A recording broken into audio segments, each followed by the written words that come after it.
Le 12 juillet, le sergent Richard Taylor de la 165e compagnie du Signal Corps revient sur le terrain après son séjour dans un hôpital anglais au cours duquel il a soigné sa blessure.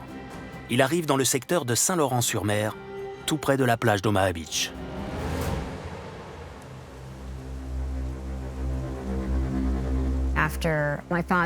Après que mon père a quitté l'hôpital de Londres, il est revenu en France pour continuer à filmer. Je pense qu'il voulait être au cœur de l'action. Et il voulait faire partie de tout ça.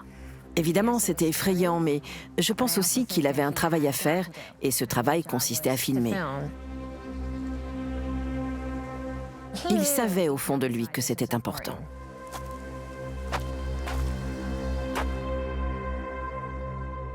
Dans les lettres que Richard Taylor envoie à sa belle-sœur, il décrit les conditions de vie des caméramans sur le terrain. Cher Bobby, me voilà de retour en France. Je t'écris depuis ma tente. Ça fait 2 jours qu'il pleut, et le sol me fait penser à la boue de Géorgie. Notre campement se trouve dans un champ situé à quelques kilomètres du front. J'entends plein de coups de feu, c'est vraiment angoissant. Nos journées dans le bocage normand sont bien remplies. Les Allemands nous bombardent chaque nuit. Pour l'instant, on n'a pas été touchés, mais c'est souvent passé pas loin. Certains jours sont calmes, mais quand la nuit arrive, on se met à entendre les canons et les snipers allemands qui sèment la mort partout autour d'eux. Notre poste de commandement se déplace en permanence pour être au plus près des combats. L'autre jour, on s'est fait canarder pendant 3 heures par un canon de 88 mm. Désolé, j'ai pas eu beaucoup le temps de t'écrire ces derniers jours. On a beaucoup de travail, et tous les soirs, on doit creuser des tranchées pour se mettre à l'abri. Les obus sifflent au-dessus de nos têtes toute la nuit. Nos films et nos photos sont publiés partout. Je te jure que tous les gars qui filment sur le front méritent le respect. Au fait, on m'a dit que j'allais avoir une récompense pour mes films du débarquement. On verra bien. En tout cas, on a tous très hâte de rentrer à la maison.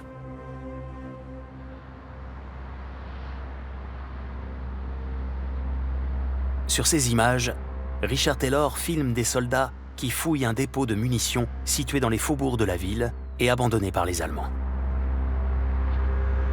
Devant la caméra du sergent Taylor, les restes du campement témoignent de la violence des combats qui se sont déroulés dans le secteur.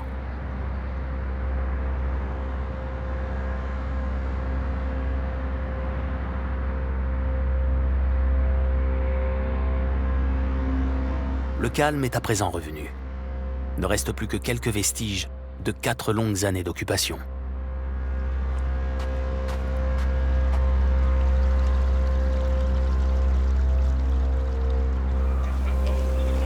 Un peu plus loin, des prisonniers de guerre sont réquisitionnés pour creuser les tombes de leurs propres camarades.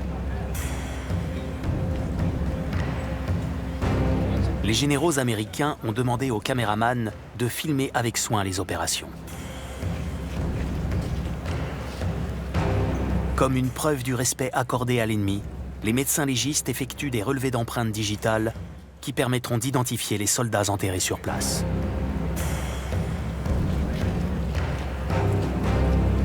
Des images inédites dans l'histoire de la guerre.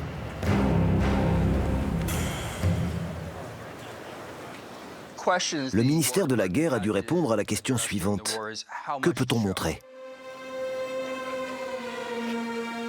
Le général George Marshall, chef d'état-major de l'armée américaine, a décidé d'autoriser les photographes et les caméramans à photographier, filmer, mais aussi publier des images d'Américains et de soldats de toutes les nationalités morts sur le champ de bataille.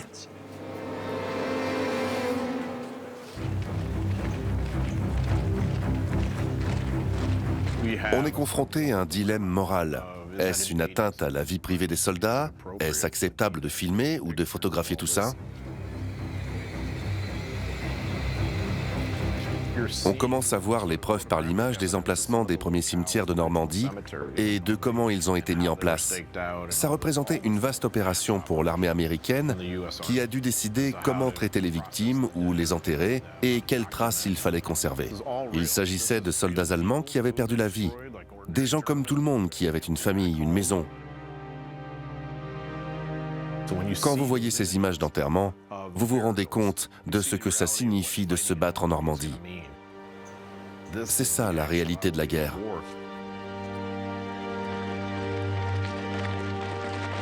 Si les troupes allemandes déplorent déjà de lourdes pertes, côté allié, les victimes continuent de s'accumuler aussi.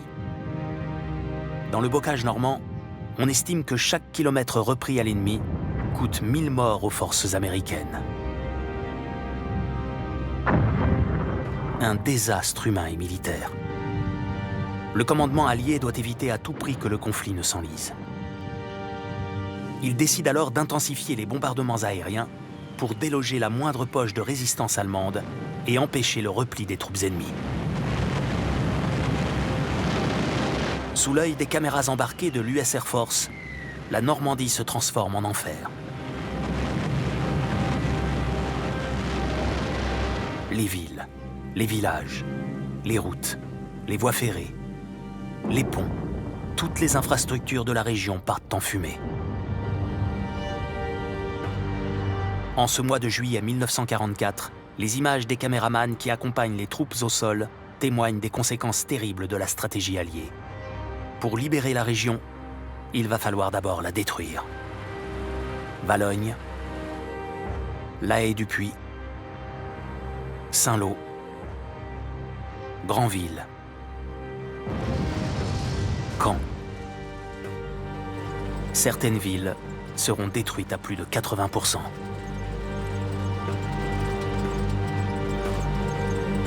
Les armées alliées sont construites autour de cette puissance de feu massive.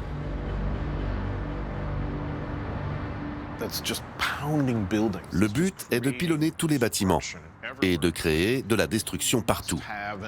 Ça permet d'avancer au sol sans subir de trop lourdes pertes. Donc c'est ça le quotidien des photographes, des caméramans et de tous les autres soldats. Ils sont immergés dans ce monde en ruine, confrontés à la tragédie des gens déracinés, des réfugiés, des blessés. La destruction totale, c'est leur réalité. Le 18 juillet, après 3 semaines de combats acharnés, les troupes du 19e corps de la première armée américaine, placées sous le commandement du général Charles Corlett, entrent enfin dans la ville de Saint-Lô, préfecture de la Manche, deuxième grosse ville normande à être libérée après Cherbourg. George Stevens et les caméramans de la Spécou sont les premiers à découvrir l'état de la ville aux côtés des soldats. Grâce à sa caméra personnelle, le réalisateur va immortaliser d'une manière unique la ville qui sera baptisée plus tard capitale des ruines. Il y avait une telle dévastation, une telle destruction. Pour la plupart des gens, la Seconde Guerre mondiale était une guerre en noir et blanc. Mais lorsque l'on voit ces images de dévastation et de décombres à perte de vue en couleur, elles prennent une réalité encore plus éclatante dans l'esprit et dans le cœur de chacun. Ces images en couleur vous donnent une idée encore plus précise de la réalité de cette guerre.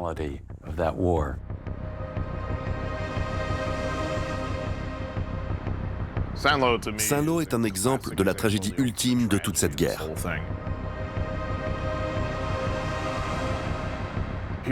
C'est une ville qui était magnifique, une ville qui avait traversé les siècles. Et là, elle n'est plus qu'un amas de décombres, à tel point qu'il est impossible d'y circuler en voiture. Les ingénieurs sont obligés d'utiliser des bulldozers pour se frayer un chemin à travers la ville.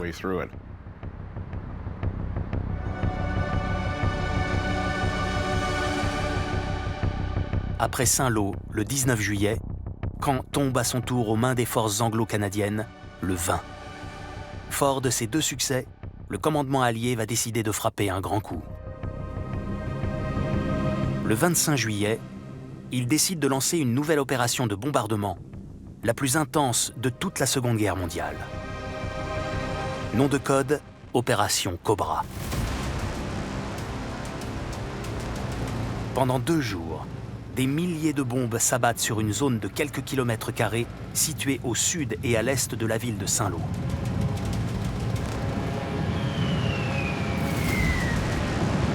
Juste après les bombardements, l'infanterie et les blindés américains anéantiront les dernières poches de résistance ennemie présentes dans le secteur.